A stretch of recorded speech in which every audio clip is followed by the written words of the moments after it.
Tabas tips na naman tayo mga boss. I-share ko sa inyo kung bakit tayo nagtatabas ng valve lock canal dito sa ating mga valve. Noong unang panahon, kadalasan makakita kayo ng ganitong barbula na may tabas sa mga kargado na motor.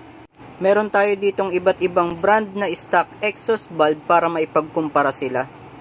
Mga sira na tong valves na to, gagawin lang nating sample para sa tips natin. Meron tayo ditong Racing Monkey Lighten valve. Merong stock original exhaust valve.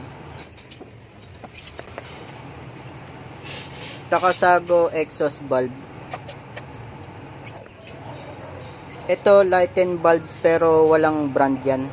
Yung mga mumurahin lang na tagwa 150. Tapos ito lighten valves din siya pero walang brand. Mga mumurahin lang din. Sukatin muna natin sila.